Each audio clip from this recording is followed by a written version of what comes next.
Assalamualaikum warahmatullahi wabarakatuh, dan salam sejahtera untuk kita semua. Sebagian besar dari kita pernah mengalami beberapa tingkat gangguan pencernaan, perut kembung, mual atau kram perut selama bersepeda. Umumnya, masalah ini adalah gangguan ringan. Tetapi bagi sebagian orang, masalah ini dapat menyebabkan kesengsaraan. Dan tidak ada yang ingin sengsara saat bersepeda. Bila gangguan pencernaan tersebut sering dialami, maka kemungkinan kita menderita asam lambung kronis.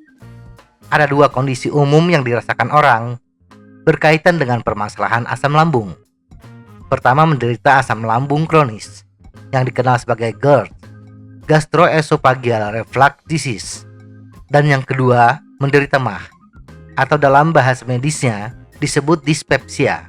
Untuk memahami mengapa tubuh bereaksi negatif saat bersepeda, khususnya GERD, dan bagaimana cara mengurangi reaksi negatif tersebut, serta apa manfaat bersepeda untuk penderita asam lambung kronis, mari kita bahas lebih lanjut.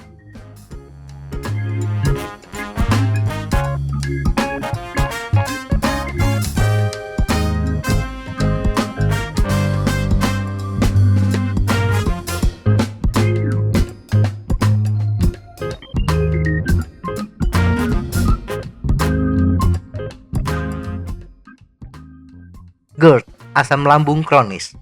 GERD atau Gastroesophageal Reflux Disease atau reflux asam mengacu kepada kondisi di mana asam lambung mengalir kembali ke kerongkongan. Kondisi ini terjadi bila kita merasakan kerongkongan seperti terbakar, bahkan kita merasakan rasa asam atau pahit bila asam lambung sudah mencapai tenggorokan.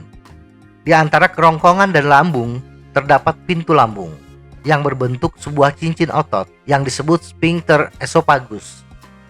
Otot sphincter ini biasanya bertugas untuk membuka dan menutup kerongkongan sesuai kebutuhan. Bila sphincter esophagus tidak tertutup rapat, maka asam lambung bisa mengalir kembali ke kerongkongan. Terbukanya sphincter esophagus bisa disebabkan oleh mengendur atau melemahnya otot sphincter esophagus, desakan lemak di sekitar perut, atau tekanan gas dari lambung. Bersepeda dan GERD. Ketika kita bersepeda, apalagi dengan intensitas yang tinggi, tubuh akan memfokuskan aliran darah ke otot yang sedang bekerja dan sedikit mengabaikan sistem pencernaan. Kondisi ini menyebabkan perubahan fisiologis pada saluran pencernaan, termasuk penurunan aktivitas tonus sphincter esophagus. Nah, pintu lambung yang kurang tenaga ini menyebabkan sphincter esophagus tidak tertutup rapat. Bila kadar gas dalam lambung tinggi atau banyak nutrisi yang belum dicerna, maka asam lambung bisa terdesak, menerobos sphincter esophagus, dan terjadilah GERD. Kondisi berikutnya adalah posisi bersepeda. Posisi bersepeda yang menunduk, aerodinamis, berpotensi terjadinya GERD. Posisi tubuh yang merunduk akan menekan perut dan dada lebih keras, yang pada akhirnya akan menekan lambung kita, yang bisa memicu gejala. Pernapasan yang cepat ketika bersepeda dengan intensitas tinggi berpotensi pesepeda menelan udara yang dapat mengendurkan atau membuka sphincter esophagus. Di samping itu, lambung juga berpotensi tertekan oleh lemak di sekitar perut, terutama bagi pesepeda dengan berat badan besar. Di samping itu, penurunan aliran darah juga menurunkan proses mencerna makanan. Akibatnya, makanan atau minuman menumpuk di lambung. Kondisi ini memberi peluang lebih besar bagi bakteri usus untuk memfermentasi makanan yang tidak tercerna yang ada di usus. Konsekuensi dari fermentasi ini adalah gas yang berlebihan. Fermentasi akan cepat terjadi bila makanan yang masuk sulit dicerna, seperti lemak dan lain-lain. Juga hindari minuman yang banyak mengandung fruktosa, seperti minuman dengan gula pasir. Makanan yang tidak tercerna dengan cepat juga berpotensi menekan asam lambung ke kerongkongan akibat guncangan selama bersepeda. Apa yang harus dilakukan? Dari paparan sebelumnya, dapat kita simpulkan bahwa penyebab terjadinya GERD adalah lambung tertekan oleh lemak di sekitar perut, atau tertekan karena posisi bersepeda yang aerodinamis. Di samping itu, guncangan ketika bersepeda juga turut mendorong asam lambung memasuki kerongkongan, dan aktivitas fisik turut mempengaruhi kinerja tonus sphincter esofagus. Semakin tinggi aktivitas fisik, maka semakin berkurang aliran darah yang memasuki sistem pencernaan. Oleh karena itu, bagi pesepeda yang menderita asam lambung kronis atau gastroesophageal reflux disease, hendaknya menggunakan sepeda yang posisi duduknya lebih tegak.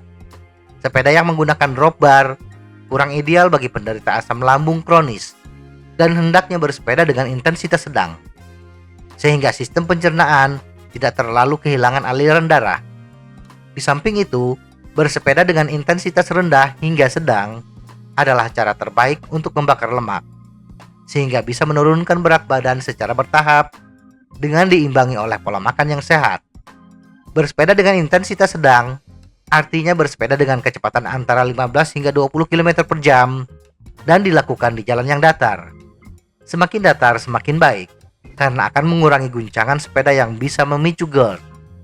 Bila kondisi jalan-jalan di kota kita berbukit, sehingga sulit untuk bersepeda dengan intensitas sedang, atau permukaan jalan yang tidak mulus, selama kondisi asam lambung memuncak, kita bisa mengganti bersepeda di luar ruang dengan bersepeda di dalam ruang.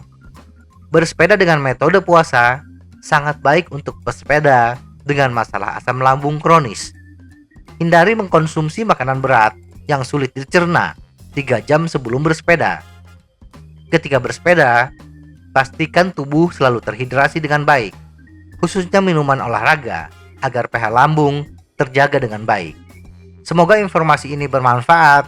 Tetap sehat. Salam goes.